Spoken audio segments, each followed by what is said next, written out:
गौतम बुद्ध की प्रेरक कहानियां ध्यान से सुने और इन पे अमल करें। बात उन दिनों की है जब महात्मा बुद्ध विश्व में भ्रमण करते हुए लोगों को ज्ञान बांटा करते थे और बौद्ध धर्म का प्रचार किया करते थे। एक बार महात्मा बुद्ध अपने शिष्यों के साथ एक वृक्ष नीचे ध्यान मुद्रा में बैठे थे। अचानक एक बूढ़ी औरत वहां रोती बिलखती हुई आई और गौतम बुद्ध के चरणों में गिर पड़ी और बोली, महात्मा जी, मैं दुनिया की सबसे दुखी औरत हूँ। मैं अपने जीवन से बहुत परेशान हूँ। महात्मा बुद्ध, क्या हुआ? आप क्यों दुखी हैं? बूढ़ी औरत, भगवान, मेरा एक ही पुत्र था जो मेरे बुढ़ापे का एकमात्र सहारा था।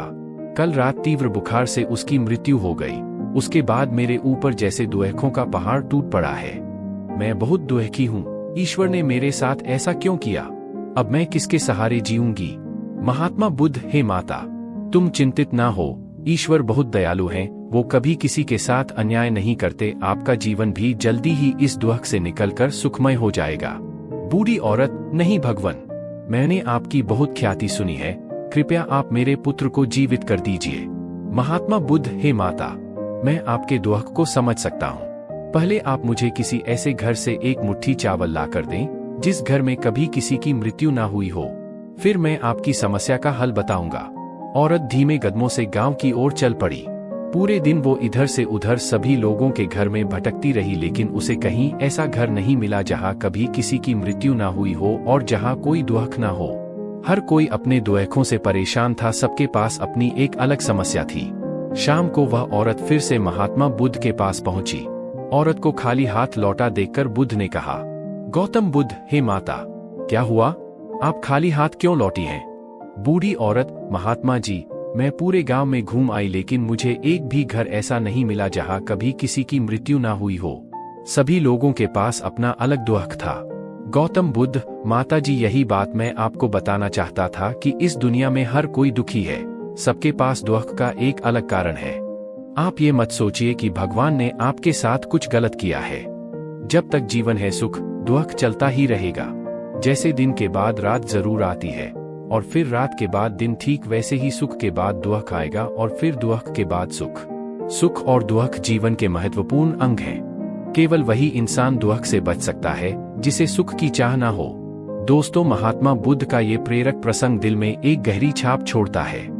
जब भी आप दुखी हों तो ये कभी ना सोचें कि भगवान ने मेरे साथ ऐसा क्यों किया, क्योंकि शायद आप नहीं जानते कि इस दुनिया में आपसे भी ज्यादा दुखी लोग हैं। आपकी समस्याओं से भी बड़ी समस्या लोगों के पास है। दुख तो जीवन का एक हिस्सा है, आप उनको छोड़ ही नहीं सकते। तो किसी भी समस्या से डरे नहीं, घबराएं नहीं। अंधेरी रात के बाद सूर्योदय जरूर होता है, ये प्रकृति का नियम है। आपके भी दुख एक दिन खत्म हो जाएंगे और फिर से सुखमय मुस्कुराता सूर्योदय होगा। बस हंस कर जिए, मुस्कुरा कर जिए और खुशियां बांटते चलें। मन का कीचड़। बहुत समय पहले की बात है। एक बहुत गरीब इंसान था। उसके साथ उसकी पत्नी और 2 छोटे छोटे बच्चे भी थे। उसका अपने परिवार का पालन पोषण करना बहुत कठिन हो गया था। उसका दिमाग काम नहीं करता था और मन भी अशांत रहने लगा। तभी उसने अपना घर छोड़ने का फैसला लिया। एक रात जब उसकी पत्नी और दोनों बच्चे सो रहे थे तो वो चुपचाप घर से चला गया। रात में बिना किसी मंजिल के वो आदमी चलता रहा। तभी अचानक उसने देखा कि एक नदी किनारे भगवान बुद्ध अपने शिष्यों के साथ बैठे हैं। उसी वक्त उसने निर्णय लिया कि वह अब सन्यासी हो जाएगा और भगवान बुद्ध का शिष्य बनकर यहीं रहेगा। उसके बाद वह भगवान बुद्ध के चरणों में जाकर गिर गया और उनसे विनती करने लगा कि वो उसे अपना शिष्य बनाकर अपने साथ ही रख ले। भगवान बुद्ध ने उस गरीब इंसान की बात सुनकर उसे अपना शिष्य बनाकर अपने साथ रख लिया। भगवान बुद्ध अपने शिष्यों के साथ आगे बढ़ते हैं। रास्ते में चलते चलते थक गए थे। सब रुक कर एक पेड़ के नीचे विश्राम करने लगते हैं। तभी भगवान बुद्ध को गर्मी के मारे बहुत तेज प्यास लगने लगी। उन्होंने अपने नए शिष्य से कहा, यहाँ पास में ही एक सरोवर है, तुम जाकर वहां से पानी ले आओ। भगवान बुद्ध का आदेश मानकर वह सरोवर से पानी लेने चला गया। जब वह सरोवर के पास पहुंचा तो उसने देखा कि कुछ जंगली जानवर सरोवर में उधम मचा रहे हैं। जैसे ही वह सरोवर के और पास गया, सारे जानवर वहां से भाग जाते हैं, लेकिन सरोवर में कीचड़ सड़े गले पत्ते ऊपर तैर रहे थे, जिसके कारण उसका मन नहीं मान रहा था। उसने सोचा, इतना गंदा पानी भगवान बुद्ध पिएंगे कैसे? फिर वह बिना पानी लिए वापस लौटता है और आकर बुद्ध से बोलता है, भगवान, उस सरोवर में तो बहुत ज्यादा गंदा पानी है, वो पीने लायक नहीं है। अपने शिष्य की बात सुनकर भगवान बुद्ध थोड़ी देर चुप होकर बोले, जाओ उसी सरोवर से जाकर पानी लेकर आओ। भगवान बुद्ध का आदेश मानकर वह वापस से सरोवर की तरफ चला गया, लेकिन वह मन में यही सोच रहा था कि भगवान बुद्ध इतने गंदे पानी को कैसे पिएंगे। जैसे ही वह सरोवर के पास गया, वह ये देखकर चौंक गया कि सरोवर का पानी एकदम निर्मल और स्वच्छ हो गया है और अपने स्वभाव में बह रहा है। उसने पानी लिया और भगवान बुद्ध के पास आते ही उनसे प्रश्न करता है, भगवान, थोड़ी ही देर में सरोवर का मैला पानी इतना साफ कैसे हो गया। फिर बुद्ध ने उसे समझाते हुए कहा, और जब जानवर पानी में उधम मचाए हुए थे तब सरोवर का कीचड़ उभर आया था, लेकिन कुछ देर शांत रहने पर कीचड़ फिर से नीचे बैठ गया और पानी पहले जैसे फिर से निर्मल और स्वच्छ हो गया। ठीक इसी तरह से हमारे मन की स्थिति भी ऐसी ही होती है। जीवन की कठिनाइयों और भाग दौड़ हमारी मन में उथल पुथल पैदा कर देती हैं, जिसके कारण हम बिना सोचे समझे गलत निर्णय ले लेते हैं। लेकिन कोई भी निर्णय लेने से पहले अगर हम अपने चित्त को शांत रखें और धैर्यपूर्वक बैठकर सोचें तो हमारे मन की वो उथल पुथल भी पानी की कीचड़ की तरह नीचे बैठ जाती है और तब हम जो भी निर्णय लेते हैं वो हमेशा सही होता है। इसलिए बुरे समय में इंसान को अपना धीरज नहीं खोना चाहिए। भगवान बुद्ध की यह बातें सुनकर उसका दिमाग खुल जाता है और जब वह शांति से बैठकर सोचता है तो उसे अपनी ही गलती नजर आती है। फिर उसे समझ में आता है कि उसने अपना घर छोड़ने का गलत निर्णय लिया था। फिर वो भगवान बुद्ध के चरण स्पर्श करके उनसे आज्ञा लेकर अपने घर और वापस चला जाता है। कहानी नंबर 3, अछूत व्यक्ति। एक दिन गौतम बुद्ध अपने शिष्यों के साथ एकदम शांत होकर बैठे हुए थे। उन्हें इस तरह से बैठे देखकर उनके शिष्य चिंता करने लगे कि कहीं वह अस्वस्थ तो नहीं है। तभी उनमें से एक शिष्य ने पूछा कि आज आप इस प्रकार मौन क्यों बैठे हैं, क्या हम शिष्यों से कोई गलती हो गई है। फिर अचानक उनमें से एक और शिष्य ने कहा, भगवान, क्या आप अस्वस्थ हैं। इस पर भी बुद्ध ने कुछ नहीं कहा और मौन रहे। किसी को कुछ भी समझ में नहीं आ रहा था।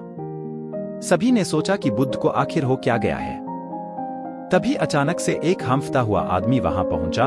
उसको बुद्ध के पास पहुंचने से पहले उनके शिष्यों ने उसे रोक लिया। शिष्यों के द्वारा रोकने पर वह आदमी जोर जोर से चिल्लाने लगा और बोला, गुरुजी, आप मुझे अंदर आने से रोक क्यों रहे हैं और मुझे अंदर आने की अनुमति क्यों नहीं मिल रही है। एक शिष्य ने कहा, हम तुम्हें गुरुजी की आज्ञा के बिना अंदर आने की अनुमति नहीं दे सकते हैं।